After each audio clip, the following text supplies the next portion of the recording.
Boom. Mic check. 1 2 1 2. Okay. Hi everybody. It's Jannah with another episode of What Your Library Looking Like. Okay, so excuse that ladder by my head. Okay, so I was thinking about that door slammed so hard. In this episode. Let me stay focused. We're going to be reviewing Sula. Now, the reason I chose this, because it just occurred to me, I guess I wanted to talk about it. And I was talking to my mother-in-law, and she was telling me about oh, look, there's another deer. Halim, look. Okay, so before I get to that, our review of this and the themes of Sula, I have to share with a beautiful thing that I just seen, which is so fitting, and it probably is what sparked me wanting to talk about Sula. But I was talking to my mother-in-law, I said, and she was telling me about the books that I had talked about before, and it made me think about how, I said I wanted to do another video to add to this playlist, and I'm sitting outside, and after I talked to her, I'm sitting outside, and then this baby deer just runs up to me and Helene. Like, we're sitting on our balcony, and I look, and a baby deer is running right towards us, and then it stopped and looked right at me and ran around the corner. It was so crazy. It was so close. And I just saw its mother. But it's fitting to see a fawn and a doe, because in this book, Toni Morrison examines the relationships between mother and child, mother and daughter, friendships between women. And I had said that that's what I thought this book was about when I first started reading it. I'm looking to see if that deer is coming back, because the mom is over there now. But I had thought that those were the themes about it when I first read this book, but I didn't know for sure, because like I said, I don't read the back of books. And as I got into it, I was right. It's the thing. She examines a lot of things in this book, but in this video, I wanted to talk about what the parts in the book that she examined with the relationships between women and between mother and child, and particularly mother and daughter too. Okay, so I'm going to jump right in. So in this story, spoiler alerts if you have not read it, the main things that I wanted to talk about first, they explore relationship between mother and child. And I personally don't want to be a mother. I love being a teacher, and I think that that's the way in which I want to have children in my life, through teaching them in the role of a teacher as opposed to being a mother. And a lot of things that I had thought about whenever I would think about being a mother, whenever I ponder on the relationship between mother and child, were examined in this book, and they had situations and things that were crazy. So the first thing is that Sula, she hears her mother talk about her and say how she loves her, but she doesn't like her. And that really seems to have an impact on how she approached pleasing people for the rest of her life. And I often would think about that, what happens if I'm a mother and I don't like my children? Because that's a real thing. You're giving birth to people, and even though they're made from you, they have their own personality. And just like you have your own personality and you may clash with some people, what if you give birth to a person that you clash with and that you just don't like being around? Or but in that regard, you have to protect your child from the way they may interpret hearing it if they ever overhear you talking about it. But that was crazy to hear, the scene where she overhears her mom and all the other mothers talking about the way that they, I should have marked this book, but the way that they feel about their children. And one mother said something about how you love your children, but like how you may feel guilty if you don't like them. And Sula's mother was like, well, you know, you love, it doesn't mean that you don't love your children just because you don't like them. Like, I don't like my kid, but I love them. And I thought that was really interesting. And then she also talks about the way that a mother loves a child too, in this book a lot. And each woman had a different way of showing it. Like Nell, I thought that it was one part where she described her love as for her children as they got older. Oh, if I could find it, I would. I like how each chapter was broken up by year, so it could be easy to find. But it was towards the end of the book where Nell is an adult now, and she's talking about how her love for her children is in comparison to the way that it used to be when they were children, and how they used to look at her face and only see her, and then the next thing she knew they were looking past her face to the sky. And how she loved them like she compared it to syrup being left on a stove, and how it gets sticky, and how I guess it makes you want to cling, how you cling to your children and things with how your love clings to your children. It was really nice. Oh, hey, Miss Ann. It was really nice analogies and things in this book.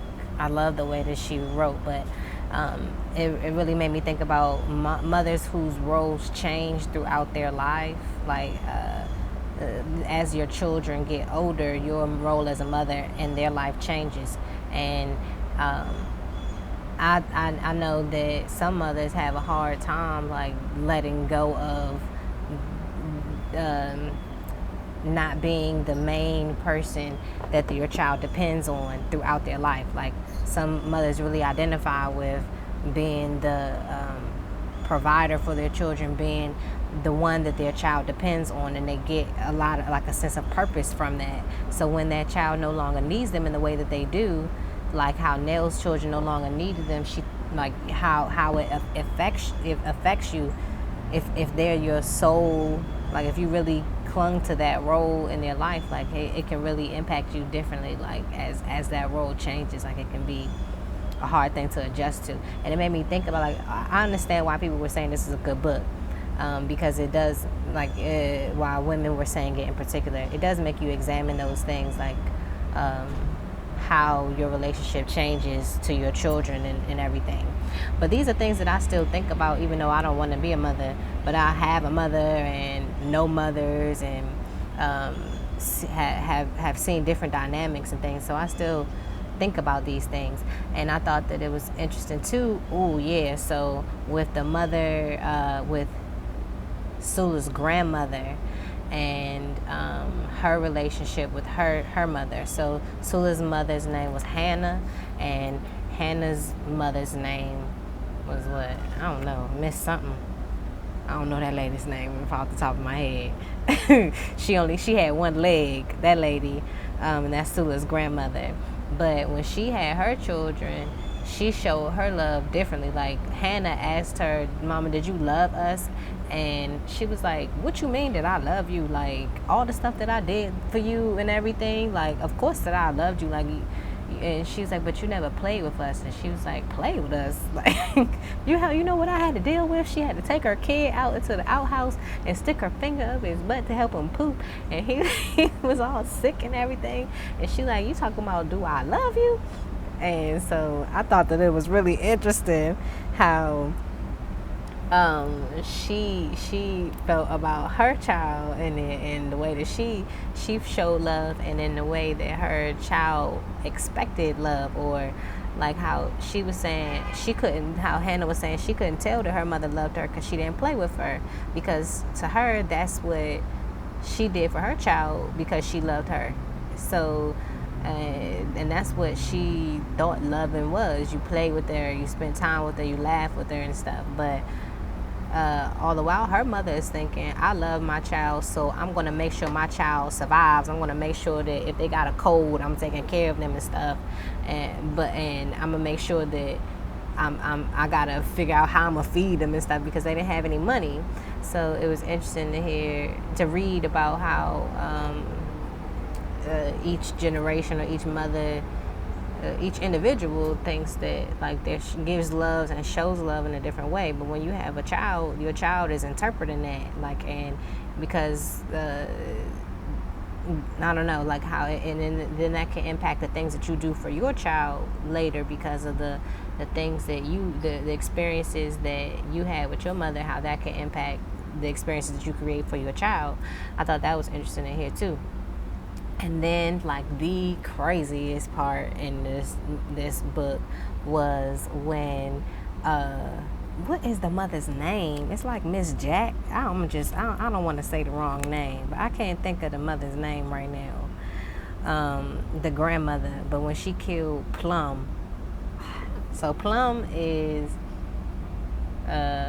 Sula's uncle, and yeah, he's her mother's brother, and he goes off to the war, and when he comes back, he's addicted to heroin, and he moves back in with his mother, and she feels like he's about to like slide back up in her uterus, like it is like literally like what she was saying. She was like, I could see it, like she was having dreams about it and everything, like this dude is just living downstairs in my, what, I don't know if that was called a basement at that time, but on my floor level, and I'm sitting, he's addicted to drugs, I gotta take care of him, he can't take care of himself, and like she was like, that just cannot happen, and I know that he's trying to do it, like she sees, like that's what she was thinking. Her name is Pierce or something. I'm gonna have to figure that out, but I'm gonna try to find that scene so that I can read it, because she really believed that her child was trying to get back up in her, like become a child again. So from that scene, like it really made me think about mothers who has like grown children that are not dependent, that are not independent. Like on the one hand, there were mothers who had a hard time with their child's independence. Like there are mothers who sometimes like panic when they realize that their child is now self-reliant. But on the other hand, you have mothers who like, no, like you need to be self-reliant. Don't be trying to depend on me all your life. Like you a person, you're gonna have to rely on yourself. And she started panicking when she could see like ain't no room for him in my womb no more. He can't come back, and this is what he's trying to do. So I need to find that part. Pause and find that part and figure out this lady's name, because it's gonna bother me. Boom, I found it. Okay, so the woman's name is Eva, Sula's grandmother Eva. Her son's name is Plum, and their relationship is really interesting, and my sister and I have talked about this before, about mothers and their sons in particular. So because it's my video and I can do what I want, I'm gonna read this passage about her explaining how she could see that he wanted to, like, he's living in her house now and he's trying to be a kid again and climb back in her womb. So she says, Eva speaking, he gave me such a time. Looked like he didn't even want to be born, but he come out. Boys is hard to bear. You wouldn't know that, but they is. It was such a carrying on to get him born and to keep him alive, just to keep his little heart beating and his little old lungs cleared, and looked like when he came out from that war, he wanted to get back in. After all that carrying on, just getting him out and keeping him alive, he wanted to crawl back in my womb, and well, I ain't got the room no more for even if he could do it. There wasn't space for him in my womb, and he was crawling back. being helpless and thinking baby thoughts and dreaming baby dreams and messing up his pants again and smiling all the time. I had room enough in my heart, but not in my womb, not no more. I birthed him once. I couldn't do it again. He was growed, a big old thing. God have mercy. I couldn't birth him twice. I'd be laying here at night and he'd be downstairs in that room. But when I close my eyes, I see him 6 feet tall, smiling and crawling up the stairs quiet like so I wouldn't hear him, and opening the door soft so I wouldn't hear. And he'd be creeping to the bed, trying to spread my legs, trying to get back up in my womb. He was a man, girl, a big old growed up man. I didn't have that much room. I kept on dreaming it, and I knowed it was true. One night, it wouldn't be no dream. It'd be true, and I would have done it. Would have let him if I had the room, but a big man can't be a baby all wrapped up inside his mama no more. He suffocate. I do everything I could to make him leave me and go on and live to be a man, but he wouldn't, and I had to keep him out. So I just thought of a way he could die like a man, like not all scrunched up inside my womb, but like a man. So she killed him because she wanted him to die like a man. That is crazy. So I'm gonna tell you about that scene, okay? So listen to all of this that she was thinking. And parts of these, like, you can identify with. Like, if you a mother and you got somebody, like a kid, like, you like, no, you can't be a kid forever. You got to get out into the world. You probably wouldn't do what she would do and kill your kid if he on drugs. But, so she went down. She wobbled her little ass down there on her one leg. The one time that she go downstairs, like, she been upstairs since she done moved in and got all comfy upstairs with her one leg, and never came downstairs, but she made her way down them steps with her crutch, went down there to that room where he was, and went in there, and he had been in there all drugged up in a stupor and everything, and was acting like a kid. Like he was like laying there, and then she just poured gas on him and set him on fire and walked out and closed the door and wobbled her ass back up them stairs. Now that was crazy. Like, I'm not saying do that, but I mean, that junk was crazy.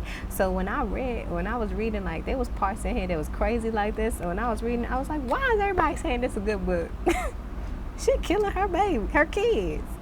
But when she explains, like, that's her explanation of it.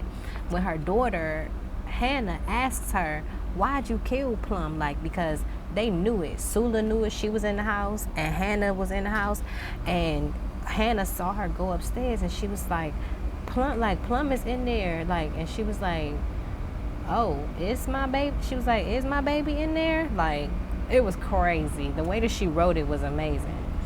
But I thought that it was interesting. The day that Hannah asked her mom is also the day that Hannah ends up dying by being set on fire too. And that was interesting. Eva didn't kill Hannah, but both of her children were killed, died by fire. And I always love it in books when they make when characters have the same experience but for different reasons or in different circumstances. So it like connects the characters. Either it connects those two characters or it connects somebody else that was connected to them. Like in this case, Eva's mother, like she killed one by fire and then she jumped out of the window to try to save Hannah when she saw that she was on fire. Like that was crazy. But so that was relationships that I remember from the book about mother and child. And then Sula was a character who she didn't have children. But was there another relationship I wanted to talk about before I jumped? No, okay, so Sula didn't have any children. And I didn't understand why